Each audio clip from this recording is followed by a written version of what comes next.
Welcome back to another spooky episode of The Script is Better. Today we're reading The Babadook. Ooh. It's written by Jennifer Cantu. Spooky names. Beck, how did you like The Babadook? The script was scary. I found, perhaps not as scary as that intro, but Yeah. found it was scary, just as I anticipated it to be. I was hoping it wouldn't be. I was hoping that I would be able to read the words and not be scared by them, but still, it was full of suspense. Yeah, so you were kind of freaked out. Did you enjoy The Babadook, at least in any way? Yeah, in general, it was a very tight script. Hmm. Okay, cool. Yeah, I thought it had some good storytelling, that it did a good job of focusing on a mother's and a woman's pain in general after the loss of her husband, and doing that through a mystical creature feature, as it were. So, what are some things you liked about The Babadook? Well, I liked the metaphor for PTSD, and I appreciated the way the film ended. It ended and the Babadook was not gone. It was just kind of sated in the basement, meaning that PTSD or depression in general or mental illness in general is never possibly gone, but it can be managed. So I really enjoyed that. You don't often see that. Or up until recently, maybe a lot of the time they've been kind of showing mental illness as like, here's a solution for it. And it is now fixed. But I appreciate that this movie was like, no, this is a thing that happens and you can live with it. You can still have a happy life. Mm-hmm. Yeah, and they did a good job of showing how she's avoiding her issues throughout the first half of the film, right? And how that builds up this evilness to consume her later on. Exactly. And to consume those around her as well, not just herself. And then one person or one friend in particular pays the price more than others. R.I.P. the little dog. Oh, yeah. Yeah, the only one who didn't make it out of the film. Yeah, poor puppy. What kind of dog do you think it's going to be? I think, I picture one of those, like a small white dog. I don't know what breed it is, but it has like little curly hair, maybe like a bow on its head. I Like read the script and I was picturing like a protective dog. I don't know, oh, like a big one. I oh, think. I could also see like a chihuahua. Oh my gosh, why does it have to be small? Like it keeps like going to the sun and like growling at the mother and like trying to protect the son. I assume that that would be like a dog that instinctively knows how to protect its master. Oh, I assumed it was more like yapping at her. You know, Okay. like, Okay. okay, dog. Yeah, I guess what also colored my thought on it was that I guess she is transformed at this point, but to kill the dog, she literally picks it up and wrings its neck. Right. Uh, yeah, so I'm just like, it's got to be a small dog, right? But she is at that point transformed into the Mamadook. In other words, she's possessed by the Babadook, so she's evil. She's possessed by her pain and she hasn't been dealing with. Yeah, and so she, unfortunately, while being possessed, kills the dog. And so yeah, I just assumed it was a small dog. Okay. Yeah, but you think it's going to be bigger? Yeah, I don't know why. I think it's going to be a bigger dog, at least medium size. At least at least medium size. Cool. Yeah, that makes sense. Yeah. How did you like Samuel?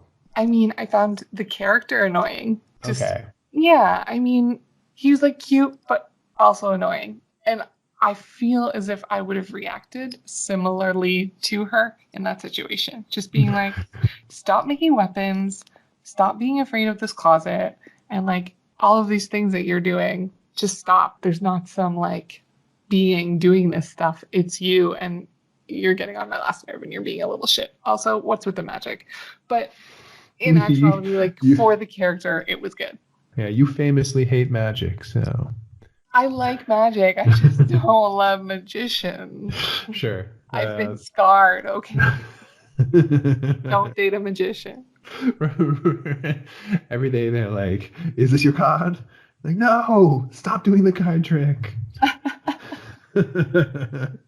just just give me whatever. Yeah. So the film really focuses on those two characters, and smartly too, because it's them dealing with their loss, right?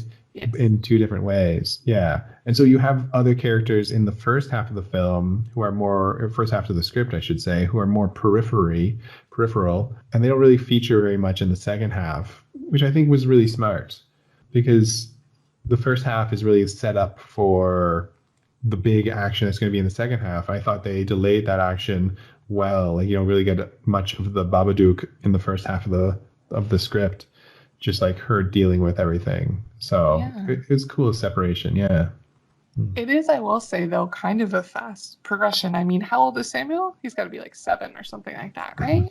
I believe, yeah, it's something like that for sure. Yeah.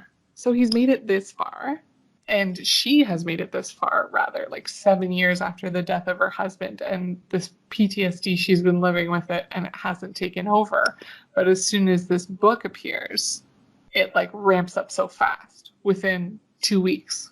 I kind of like that Okay. because it shows that things can be just boiling under the covers of whoever you are, and you just don't even realize it. There was a West Wing episode where the character of Josh, he had gotten shot in the first season, and then in the second season, he seems fine. And then one episode, he just starts freaking out on people. And it turns out that just because there was some music playing in the White House, that set off traumatic response that brought him back to being shot in the first season. Okay.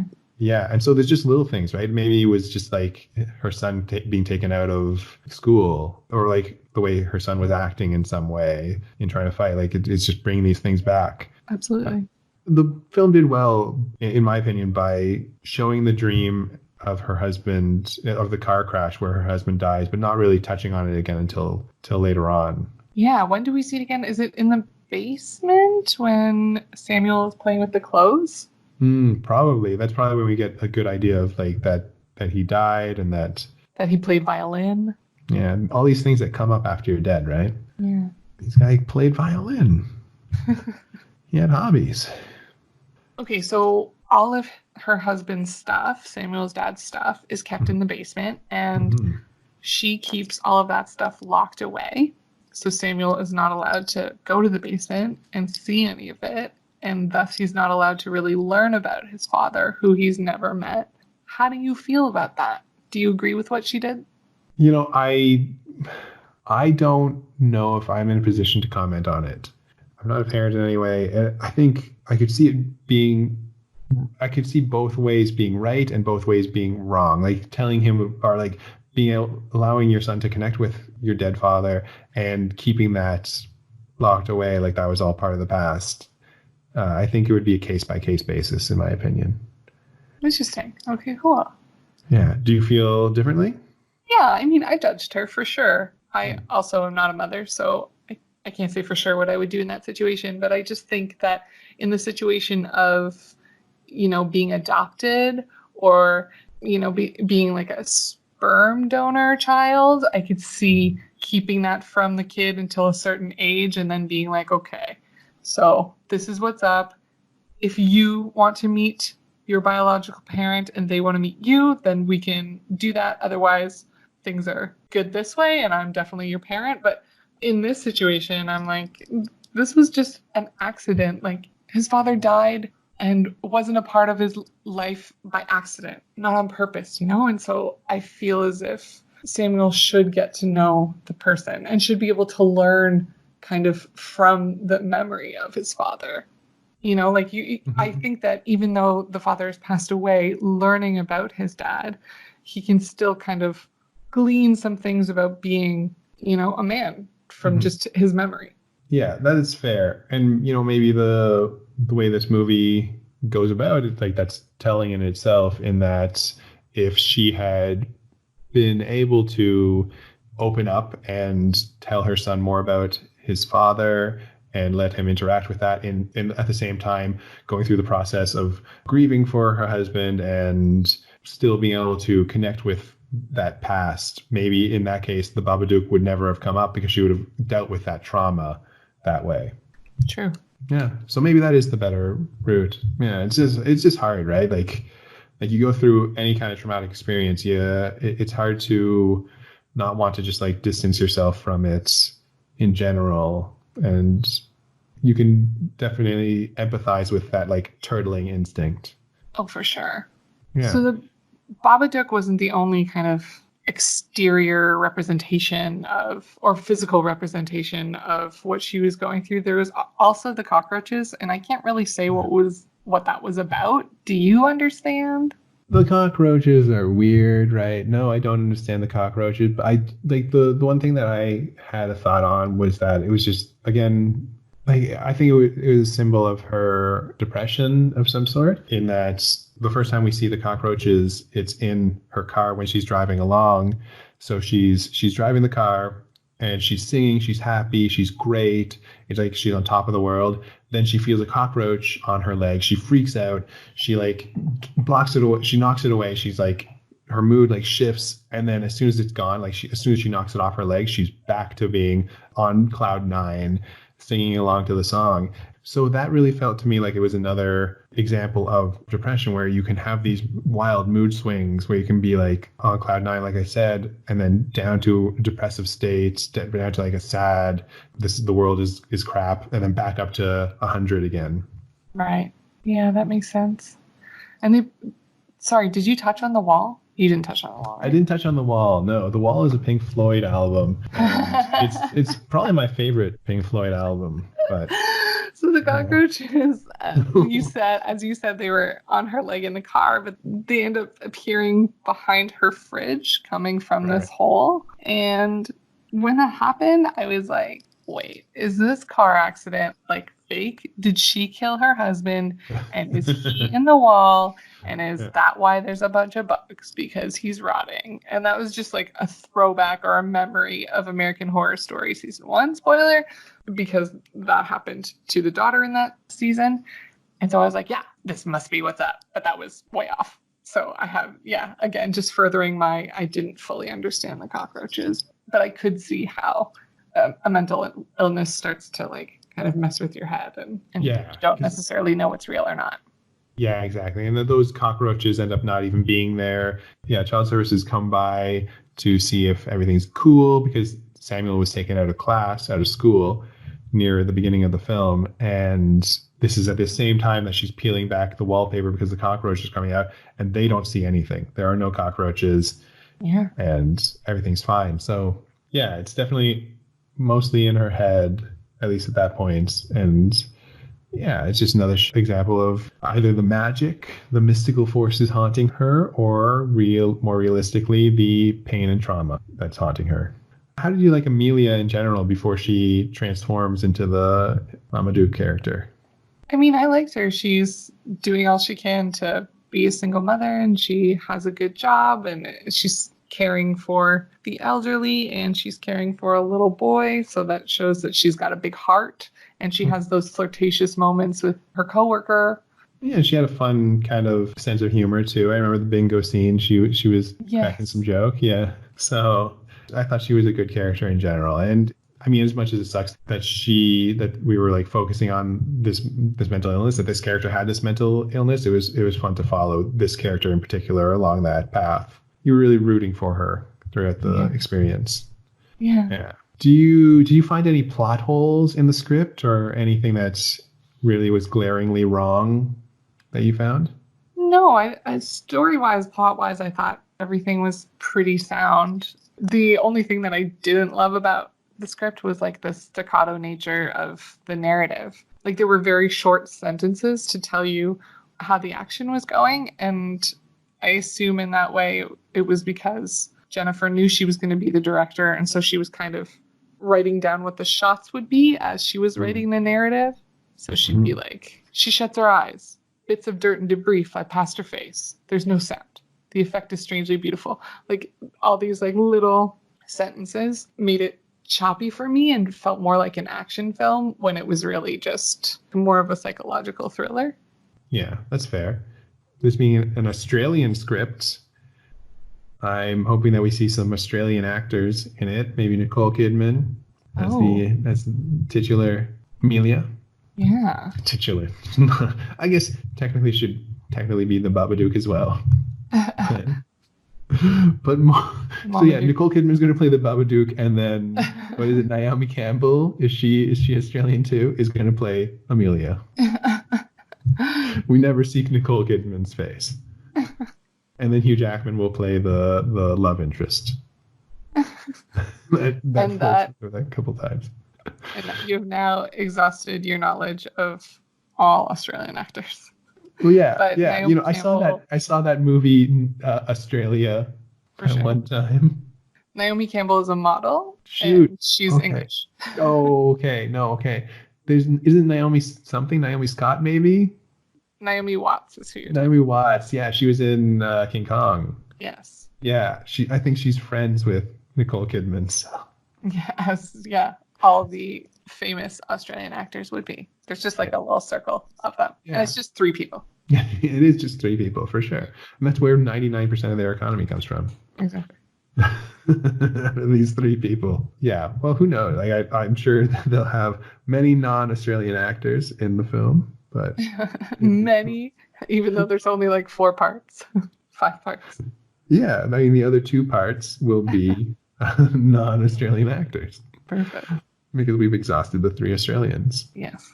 Literally exhausted because they'll do a lot of running around, except for Hugh Jackman.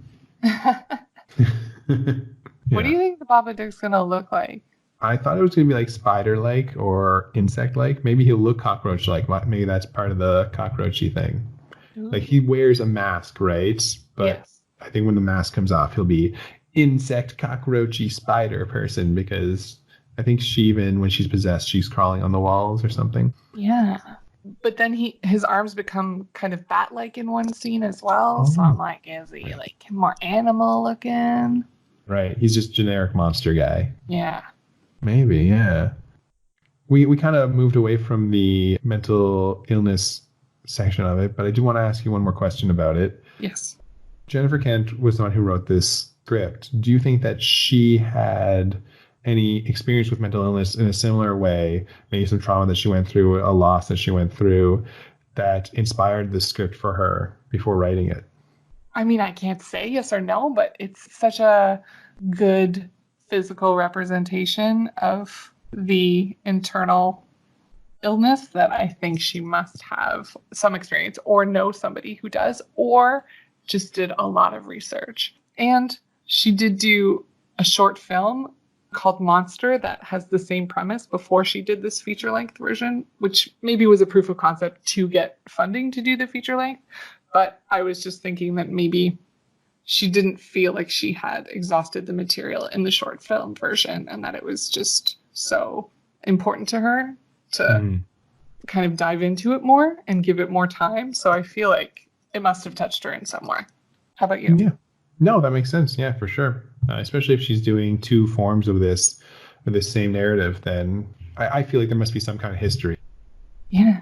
Yeah. So that's really cool. Okay. Well, Beck, what out of this entire script, all 100 pages of it, what stood out for you as the most exciting part? What are you most excited to see come to life on the screen? The silver screen, as it were. I'm excited for the ending, I think. Yeah. I'm excited to see kind of the body twisting basement scene where after she has faced her mental illness head on and she is now medicating it in the way that she does in the film. It's that she feeds worms to the Babadook and allows the Babadook, I guess, to like feed off of some of her energy when she feeds it the worms. I'm excited to see how that looks. Yeah, which is again, if we're talking about mental illness, would be her acknowledging her pain in a daily manner, right? Like acknowledging her trauma every day and realizing that it's not going away and that she has to fight it all the time. Yeah. Not Yeah. necessarily fight it, but just be aware of it Mm-hmm. and continue to medicate, whether that's pills or, like you said, acknowledging it or talking to people. I mean, she's not trying to hide it from her son anymore. They both collect the worms together to feed it. So the fact that they're able to talk about it like that is a huge step forward and a great daily practice. Definitely, yeah. For me, I'm most excited about when she becomes the Mamadook and she starts crawling on the walls. I'm excited to see what that looks like. It's got some cool special effects. And yeah, how those scenes are going to play out. Oh, and what the heck is with the chimney in Sam's room? I'm excited to see why there's a chimney in the upstairs room in a house. Like, Yeah. I thought chimneys went into the living room or the one of the rooms downstairs, but Normally they do because the purpose of them is to like heat the house, right? So and heat yeah, rises, so you would put it on the bottom floor so that the whole house gets heated. But yeah, it was weird. It was also that is a script kind of weird thing. I'm pretty sure it wasn't mentioned at all before the scene that it's used. And it's used by the Babadook to enter the house after all the windows and the doors are locked. And I'm yeah, like, okay. I would think that if that was going to come up later and be used by the Babadook, that would be something that they would draw attention to early in the script to be like, here's a chimney. We're putting this there so you know about it. It's going to come in handy later. Don't forget. yeah. The Babadook's gonna use this later. Yeah, Yeah. for sure. Also, shout out to a Duna that I had to like look up when I read this. I had no idea what a friggin' Duna was. Yeah, me neither. Yeah. Do you think Students it's and their an weird. Australian word? Yeah. What did you find? Like a blanket or something? Yeah, it's a covering for a blanket Okay. that you would take off and you can wash separately. Yeah. It's also, if you're ever looking, it's a combination car seat and stroller. It's a specific brand of that though. So Okay. I also had to look up music, Musak, just to see if that was different from Music. I was like, is music a specific kind yeah, of yeah, it music? is. Or is it just It's the elevator music. okay? It's the like you'll get like a pop song, but it'll be just like instrumental and like Yes. really laid back in the elevator. Yeah, that's music. Okay. Perfect. Now I Yeah. know. Yeah, for sure. So, do you have anything else you want to talk about for the Babadook? No, I'm excited to watch this film, and by excited, I'm not excited at all, and we'll have to watch it during the daytime when the sun's out. Okay, well, that's a good plan. We should all watch horror movies during the day. Excellent. Okay, great. Well, then let's go and let's watch the Babadook. Spooky.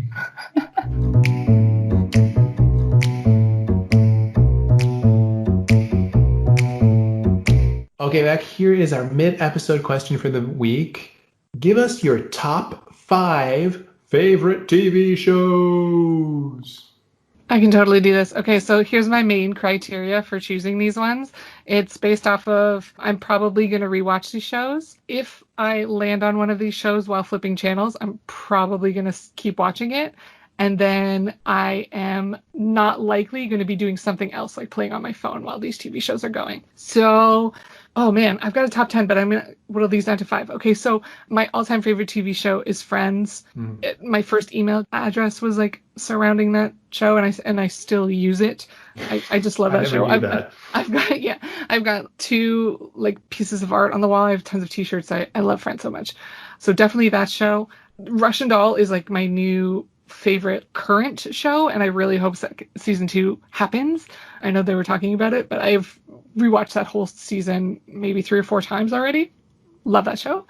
Obviously Buffy the Vampire Slayer. It's the one that like every other TV show gets compared to, every hour long anyways.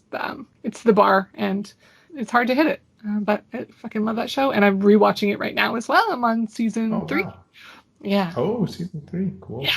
Such a good season. And I'm going to hit up with another new one. So the show Feel Good. I'm pretty sure it's on Netflix. Yeah, so good. About a lesbian couple. The person who created it is from Canada. May is her name. She, is from Toronto, I'm pretty sure. And now she lives in England. So that's where it is set. But she's gay, and so I love that it's a really cute story about a lesbian couple that paints them in a realistic light. And yeah, we need more positive showing of that on TV, so that's great. And then Fleabag, the first season of what? Okay, no, you said it as if you don't know that show, and that like breaks my heart. But the first season, like really stole my heart. I loved it so much, and then the second season was like it was like being broken up with in like the nicest way possible. Like, because broken up with in the sense that there's never going to be a season 3. So, like, I know that this is the end, but I'm like, so grateful for the time that I had with this show. And then honorable mention, I May Destroy You. It's so fucking good. It's currently airing, so I didn't want to say it's in my top 5 because I haven't seen the entire series yet, but oh my god, it's so good. Michaela Cole is the person who does it, and she's fantastic, and I can't wait to see what else she does. Very cool, very cool. So lots of quality shows there, and then some honorable mentions. And you didn't mention, I mean, Grey's Anatomy. That didn't even appear. Listen, if we were going to do the top 10, I'm just going to spit them out really quick. Grey's Anatomy, Veronica Mars, West Wing, and Killing Eve, and Dawson's Creek. So those are my other 5. Grey's Anatomy is on there. It's great, compelling characters. And 16 seasons later, I'm still watching it. So whatever. I love it. Remember how good the OC was for a season or two? Yeah, the OC was very good. But there's like such a disconnect there between like money that I can't. Like I really did love it, but at a certain point, it's like, okay, I don't know how much I really want to watch these like super rich people and their problems because I can't just relate to it. That's one thing about COVID. I'm finding that as time goes on and COVID's been happening, I've just been less and less interested in anything that an actor or actress has to say about anything, about their lives or about anything. Like I used to listen to like a bunch of podcasts, just like, oh, I'll listen to people talk. But now, just like if it's an actor guesting on a podcast, like, I don't care. I don't want to listen to you. You've got nothing to say. Yes, that's a fair assessment. I mean, to be fair, Pacey lives on a boat for a fucking season, and he's supposed to be poor. So somehow that happens. Wait, you're talking about Dawson's Creek now? Yeah. I'm countering the criticism of the OC, valid criticism that I completely agree with just the fact that Pacey lives on a boat. Completely on a boat in like, is it New York? He lives in New York on a boat for a season, and he's supposed to be like the poor kid of the neighborhood, right? I mean, sure. But I'm pretty sure he gets the boat because he was like working with, wasn't it the chef's boat, and he was working for the chef, and then the chef like kind of fucked off, and he got the boat. Oh, the people just give Pacey stuff. Just give them boats. I'm not 100% sure that that's how it went. I'm trying to remember now. That might not be how it went. But Pacey did get a lot of like nice things. But he worked hard for them. We need a rewatch of Dawson's Creek. I will do it. Okay. Don't tell me, I will do it. Okay, let's get back to the episode.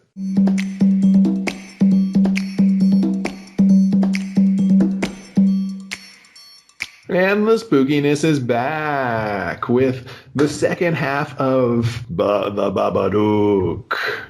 Ooh. Oh my god, where'd that spookiness come from? That wasn't me, guys.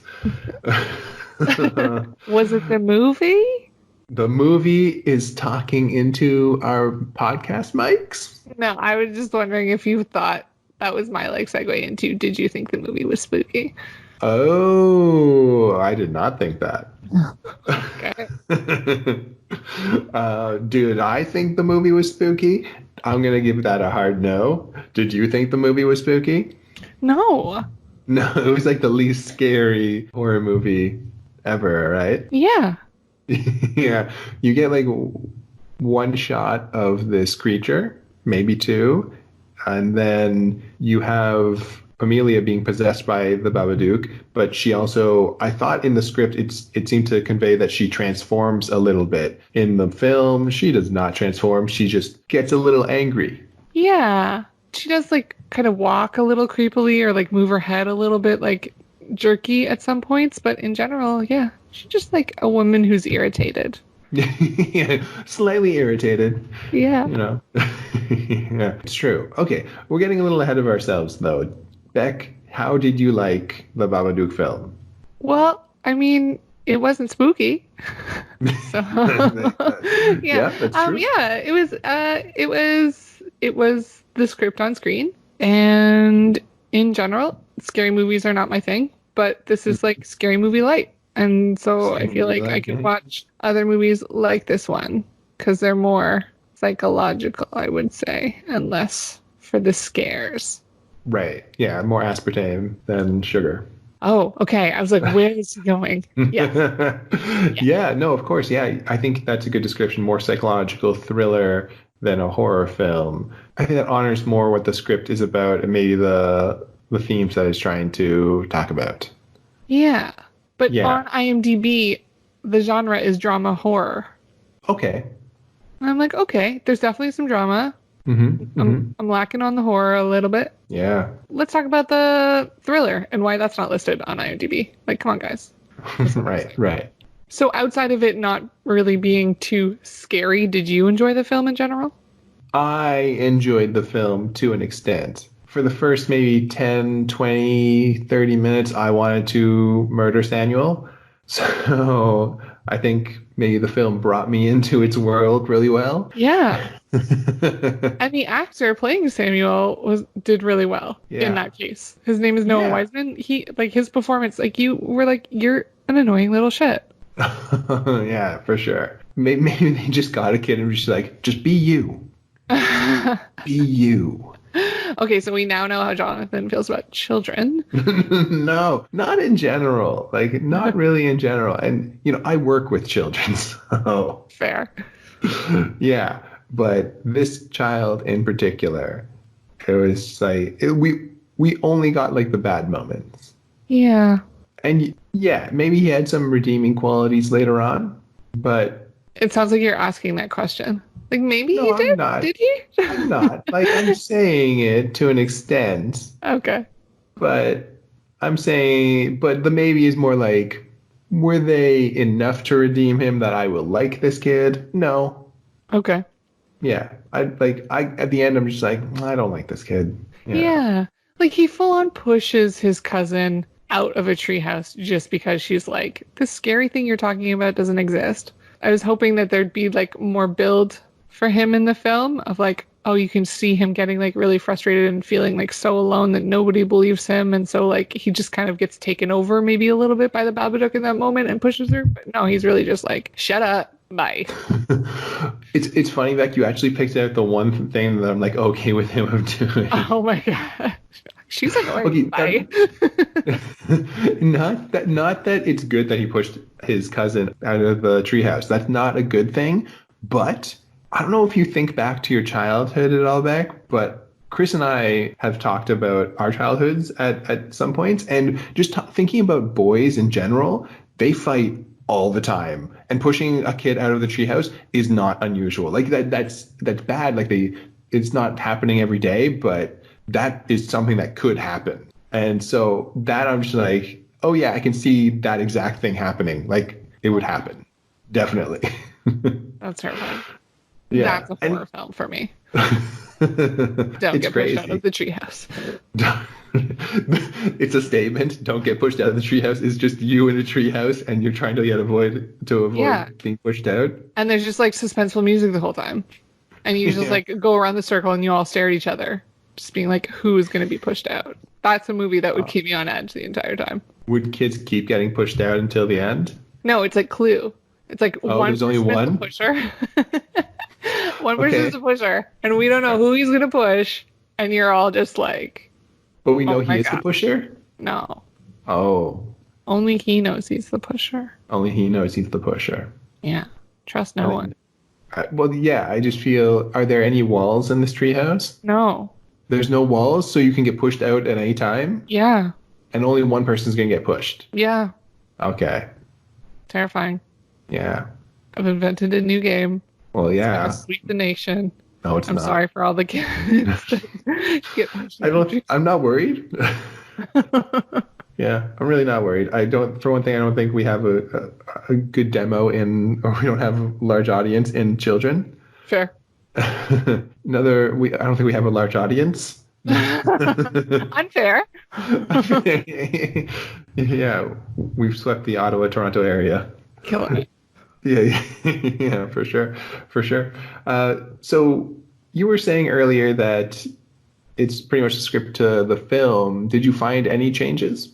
I found the role of Robbie, which is the lead's Amelia, the mother's love interest in the script. His role was changed a lot in that it was just like pulled back. I found like the flirtation. Their first scene is like a flirtation in the coffee room, and that really didn't happen. And then when he came over to visit and he brings soup for Samuel because she lied and said that Samuel was sick and that's why she missed work. Amelia is supposed to be kind of hesitant to let him in and not really trusting and really embarrassed by the mess. But her house wasn't really that messy and he did come in. But I didn't really get from the film that they had like this camaraderie where he would do something like that because the scene previous was like diminished. It's like I was able to watch the movie and be like, okay, I know from the script that they like each other.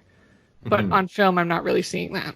You know, I think one issue that might be causing what we're talking about is that I think the script, we really got to have an idea, like a look into Amelia's thoughts at all times. So maybe the scene that you're talking about where they were flirting in the coffee, in the break room while getting coffee and stuff, maybe that seemed more flirtatious in the script because we're getting her thoughts and we're being told that it's flirtatious, right? And that she's feeling flirtatious. But in the film, we're just supposed to see that. And yeah, and I guess that can be down to acting or directorial choices.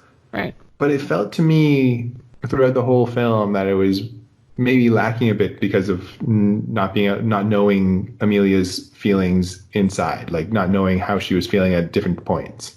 Right. I would have liked that better. But there wouldn't be, without voiceover, there wouldn't be really a way to give us a window into that. So, I mean, it's all based on the performance. And I don't think that the actress, Essie Davis, who played Amelia, did a bad job. Like, I think she did really well. So I don't know how they would have achieved what you were looking for. Classic 80s voiceover. Exactly what I want. Like Stand By Me. Wonderful. It would have been great. It would have been perfect. There's a monster. He's scary. I don't know what to do. I'll let him in. Wait, no, the book said not to let him in. Damn. One thing. Oh, man. Yeah. So, yeah, I got Robbie being smaller. Do you have another difference? I mean, just little things like cockroaches appearing at different times. Like she didn't have that singing in the car moment and then cockroach on leg and then singing in the car again. Which you had liked and you did like understood. That. I got that. I was into her head, but not in the film. I didn't know what was going on. This wasn't a change, but I think when I'm reading the script, especially because of moments like that singing in the car and stuff, I kind of pictured her as being younger. I thought like she was like a very young mother, like not teen, but like 20s, like early 20s, maybe. Early 20s. Interesting. Maybe that's too early, but yeah, because Samuel's got to be like 7. He's 7. Yeah, he's 7 for sure. But I still felt that she would have been young, really young. And, you know, I don't know the age of the actress, but I think she would have been like late 30s, maybe early 40s. Yeah, I would agree with you. Yeah, like she was very matronly. Yeah, and I thought that it was interesting that her sister Claire was younger. I thought that Claire was going to be the older sister. Because she had her shit together a bit more. Yeah. Yeah, for sure. I guess that's just, I mean, you can subvert what the audience is expecting there. So maybe that was done on purpose. Yeah, it's not always the older sibling that's like put together. Yeah, I've seen that in books before where that's like a key detail. Yeah. It happens in life for sure. Mm-hmm. What did you think about the casting in general? You said that you kind of, you maybe it's testament to Samuel's acting or they chose the right kid. Yeah. Yeah. I think he was great. I think the mother was great as well. I really enjoyed those choices. I mean, those are the two main ones. I mean, the person who played the Babadook for all of 2 seconds, he was great as well. Maybe it was a she. Whomever. It was Nicole Kidman, right? Wasn't it? Right. We established that last time. Yeah, it was right. Nicole Kidman. I don't know where Naomi Watts was in this. She wasn't there, and Hugh Jackman either. Yeah. They got cut in the edit. They're on the editing room floor. Yeah. Oh, shoot. I mean, of all the things to cut, but I guess they were superfluous. Maybe it was one of those like really like obvious things where like they were just playing themselves and they were just like in a coffee shop scene. Yeah. Yeah, and then she was going to go talk to them, and then Samuel had an outburst, and so she couldn't talk to them, and they were weirded out by them, and so it just didn't fit. They're notorious for not being very good actors, so that makes sense. Yeah, totally. But fucking Nicole Kidman killed it. And the dog. The dog was exactly as you expected. This cute little fluffy white dog. Not at all what I expected. It was almost medium-sized. He smashed it, though. The dog, like, threw it out of the park. or knocked it out of the Totally. park because Knocked it out I of the park. like sports, like sport. And then Yeah. got strangled out of the film. Yeah. Which, even though you didn't get to see the actual dog getting strangled, it was like lowered off the camera. You see her face while she's doing it. I'm just like, no, puppy. Yeah. I did not want to see that. And Yeah. then never mentioned again. Yeah. It's like, that Except you happened. see his like burial ground at the very end of the film. Oh, I don't remember that. Yeah, Okay. so in the very end, they're in the back garden, and the Yeah. dog is buried under where she's like gardening, and Samuel's finding worms for the Babadook. Okay. No replacement puppy. No replacement puppy. I mean, you can't get a replacement puppy too soon. It was a week later, wasn't it? Fair. Something like that on the actual birthday and the anniversary of her husband's death. Yeah. Yeah. So, I mean, we've really focused in the script section of this on the mental health issues. How do you feel the film tackled them in general? Yeah, I mean, I got the metaphor in the film just as much as I did in the script, but I don't know if that's because I knew it. Like You, this one is another one of those scripts I feel like similar to Mother, where going into it knowing that there is that metaphor kind of influences the way I watch the movie. that's fair. That could have been the case for me too. I felt that the film was just maybe even more blatant about it. That they could easily have taken the Babadook out of this, and it would have worked as a film just about her dealing with her mental health issues, and it would have been very Oh, blatant. interesting. Like Yeah. no, like not seeing any visions of him, but just being like kind of erratic and ramping up the way she did. Yeah, you'd have to have like some kind of different climax and some kind of way to overcome the issues and start to deal with them and face her problems. But I think it would have worked in general. Yeah, totally. About that climax. Okay, so that climax, she stands up to the Babadook and she screams and then Yeah, it retreats. yeah. Yeah. I was like, okay. All you did was scream and that's it? You're good now? The Babadook's like terrified of you? Yeah. I guess. It seemed more like I respect that you stood up for me. I'm gonna go. But I'm always gonna be here. But I'm gonna go. You know? I was just like, what? You're not scared of that. You could scream louder than she did. Yeah. I'm always disappointed in films or in anything I read when somebody's being threatened or like pushed around and then their defense is to yell, if you don't leave me or this person alone, I'm going to fucking kill you. And for some reason the other person backs down. I think maybe in some ways that's ramping things up a little bit, but the guy's like the monster is like trying to kill you. Like, Yeah. this is its whole MO. And then you saying that you're going to kill him. I mean, like, I think it's going to assume that that was your intention anyway. Yeah. So, yeah, I agree. I think that was a little disappointing, but I get maybe it works with the whole mental health thing where she's yelling, like she's yelling at her issues. She not necessarily yelling at her issues, but like facing her issues really blatantly. I don't Yeah. know. Yeah, you got to see the wings though. Yes. Weird wings, and then they go away. Yeah. It was I all felt- like almost like stop motion animation too. Yeah, very like 80s special effects. No CGI in this. No. Yeah, which probably lower budget, and I was appreciative of that. I like that. Yeah. Who's to say though? I think practical effects can cost quite a bit as well. True. So there was a tone set up in the movie. Obviously, it's a thriller or horror or somewhere in between those two things that we've established. I thought that part of the tone was set up by the colors in the film and how it was so like unsaturated and everyone was in black most of the time. Even at Ruby's birthday, the cousin's birthday, all the parents are dressed in black. And I was like, it seems like you're dressed for a funeral. And this movie is set in Australia and it just made Australia look so like boring and depleted of color. And Okay.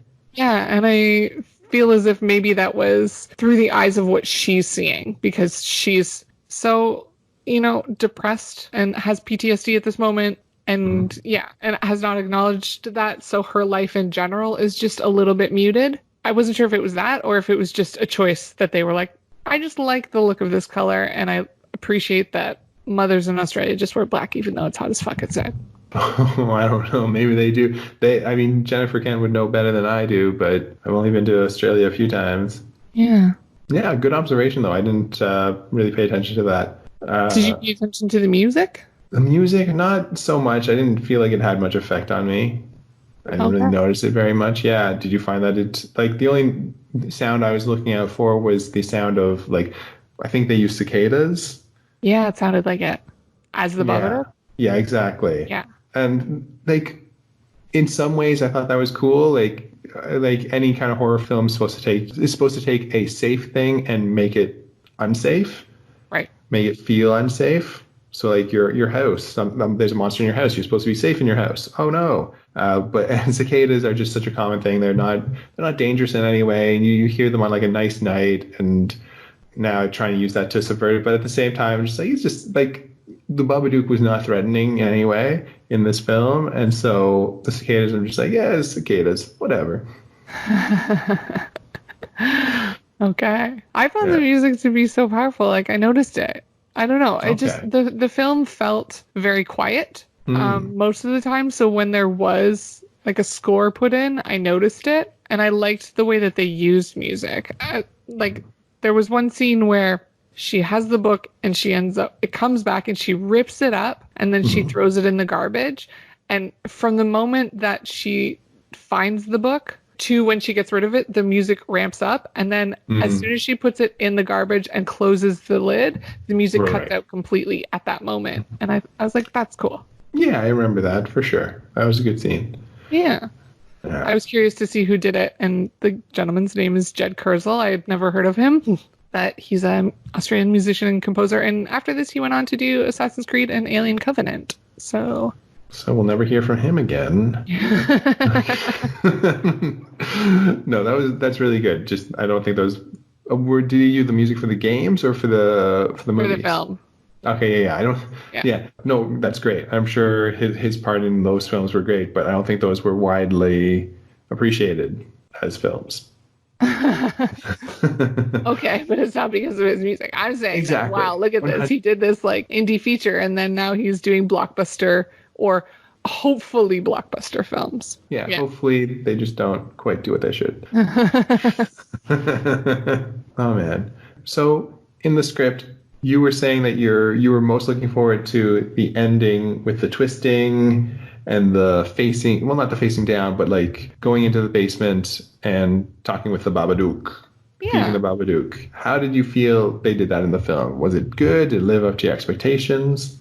I wanted her body to contort more than it did. She kind of seemed in the film to be just like off balance and being like, whoa, Mm. like push backwards. But I wanted her body to, like her knee to like snap in the wrong direction for a second and then go back sort of Mm. thing. Like I was just looking for that like real, like this is still serious, even though I'm taking care of it. But if you're just like thrown a little bit off balance, I feel like the metaphor for mental illness being something that you have to deal with continuously throughout your life is kind of weakened. Yeah. No, I agree. I think that's a good way to like describe the entire film in that like the script seemed like if the script had everything at like a 10, I feel like the film had everything at a 7. Like you were Yeah. mentioning the flirtation, the horror, the ending there, like everything was just like not as like intense as you expected it to be. Yeah. Yeah, that's fair. And like for me, the transformation into the monster, I was expecting that to be intense as well. Like for her to actually change, she just looked a little angry. Yeah. A little tired. Yeah, yeah, exactly.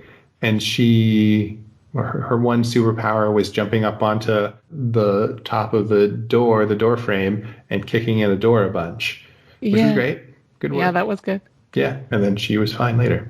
So Yeah. What was the scene that you were most looking forward to? that Mamaduke part though, where she was Okay. transformed and she was running around and like Yeah.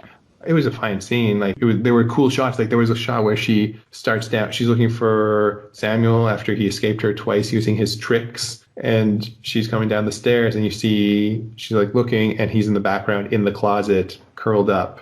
I thought Right. that was a nice shot. Yeah, and then there's a knock, knock, knock on the door, And it's her neighbor. Yay! There to save the day. Yeah. Yeah. And then Babadook gets knifed. Yeah. Oh. She got the worst of it, eh? Like, She really did. yeah.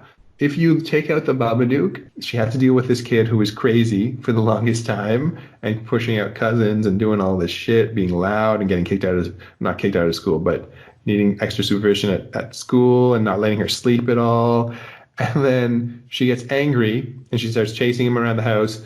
And if you take out the Babadook stuff, probably she wasn't going to kill the kid in that scenario. And he's just like knifing her, shooting her with catapults and bow arrows, and then like tripping her downstairs.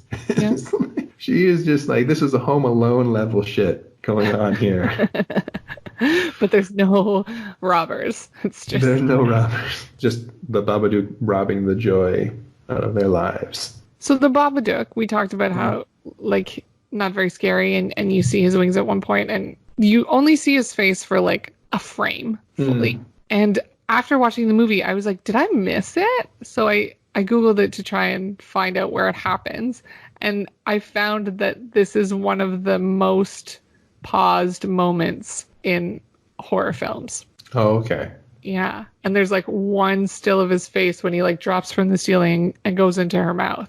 You like see him really close up. And he just looks like almost like a clown. Like his mouth is like really, it's like a big white smile and he's got like white kind of eyes. I don't know. Just in general, I was like, oh, he's cute. He's cute.